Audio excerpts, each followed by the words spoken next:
সিরাজগঞ্জে শিক্ষামন্ত্রীর পদত্যাগের দাবিতে শিক্ষার্থীদের বিক্ষোভ মিছিল ও সড়ক অবরোধ। সিরাজগঞ্জ প্রতিনিধির তথ্য ও ভিডিও নিয়ে বিস্তারিত প্রতিবেদন।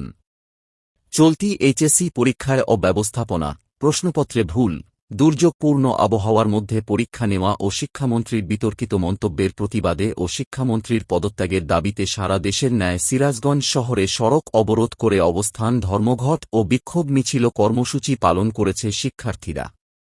বুধবার দুপুর ১:৩০টার দিকে সিরাজগঞ্জ শহরের ইলিয়ট ব্রিজ এলাকায় বিভিন্ন শিক্ষা প্রতিষ্ঠানের শিক্ষার্থীরা জড়ো হয়। এরপর তারা একটি বিক্ষোভ মিছিল বের করে শহরের গুরুত্বপূর্ণ সড়ক প্রদক্ষিণ করে। এরপর মিছিলটি বাজার স্টেশন এলাকায় গিয়ে শেষ হয়। এরপর সেখানে তারা সড়ক অবরোধ করে বিক্ষোভ সমাবেশ করে ও বিভিন্ন স্লোগান দেয়। এ সময় শিক্ষার্থীরা শিক্ষামন্ত্রীর পদত্যাগের দাবিতে বিভিন্ন স্লোগান দেয় এবং চলমান এইচএসসি পরীক্ষার নানা অসঙ্গতি ও শিক্ষার্থীবান্ধব পরিবেশ নিশ্চিত করতে সংশ্লিষ্ট কর্তৃপক্ষের প্রতি আহ্বান জানান। বিক্ষোভে অংশ নেওয়া শিক্ষার্থীরা বলেন, পরীক্ষার প্রশ্নপত্রে ভুল, কেন্দ্রভিত্তিক নানা অব্যবস্থাপনা এবং প্রতিকূল আবহাওয়ার মধ্যেও পরীক্ষা গ্রহণের সিদ্ধান্ত শিক্ষার্থীদের মধ্যে উদ্বেগ ও ক্ষোভের সৃষ্টি করেছে। তারা এসব সমস্যার দ্রুত সমাধান এবং দায়ীদের জবাবদিহিতার দাবি জানান। এ কর্মসূচি শেষে শিক্ষার্থীরা তাদের দাবি বাস্তবায়নের আহ্বান জানিয়ে শান্তিপূর্ণভাবে অবস্থান কর্মসূচি সমাপ্ত করেন। বন্যার কারণে পুরো দেশের অবস্থা খুবই খারাপ। আমরা বারবার করে বললাম যে আমাদের আজকের পরীক্ষাটা স্থগিত করার জন্য।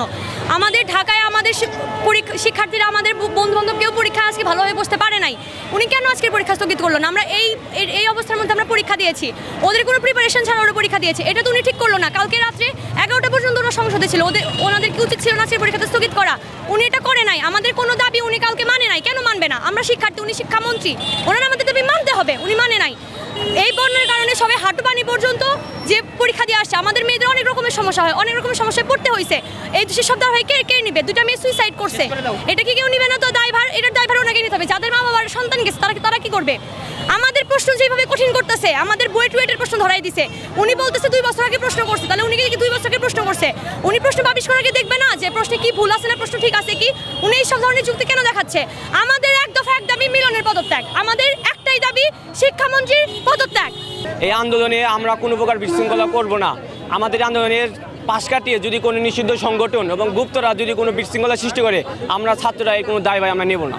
আমরা ছাত্রদল, আমরা নিজেরা ছাত্রদল করি। ছাত্রদল করার পরেও আমরা এই জায়গায় আসছি, তাদের সাথে, সাধারণ শিক্ষার্থীদের সাথে আমরা ছাত্রদল সবসময় আসছি। আমরা সবসময় প্রস্তুত থাকবো, ছাত্রদের সাথে আমরা সবসময় থাকবোই। ইনশাল্লাহ আমরা ছাত্রদের পিছ ছাড়বো না। আর সাধারণ শিক্ষার্থীদের একটাই দাবি, মানে আমাদের শিক্ষামন্ত্রীর পদত্যাগের দাবি। শিক্ষামন্ত্রী কোনো সময় শুধু তারা শিক্ষা ব্যবস্থা ভাবছে বা শিক্ষার করতে পারছে, স্টুডেন্টদের কথা ভাবতেছে না। এরা ভাবতেছে না স্টুডেন্ট একটা অসুস্থ হয়ে গেলে সে পরীক্ষা দেবে কেমনি? এই অবস্থায় সে শুধু দেখতেছে পরীক্ষা হল ভালো আছে, পরীক্ষা হল ভালো থাকলে ভালো না কেন? তাদের ঘরে কারেন্ট নাই, পানি ডুবে আছে, তারা কেমনে পরীক্ষা দেবে? এরা কোনো সময় ভাবতেছে না। শিক্ষামন্ত্রী এটা বুঝতেছে না। শিক্ষামন্ত্রী আমাদের বলেছে ফার্মের মুরগি, কিন্তু এইটা ভুলে গেছে শিক্ষামন্ত্রী। এই ফার্মের মুরগিরা রাস্তায় নেমেছিল জন্য সে শিক্ষামন্ত্রী হয়েছে।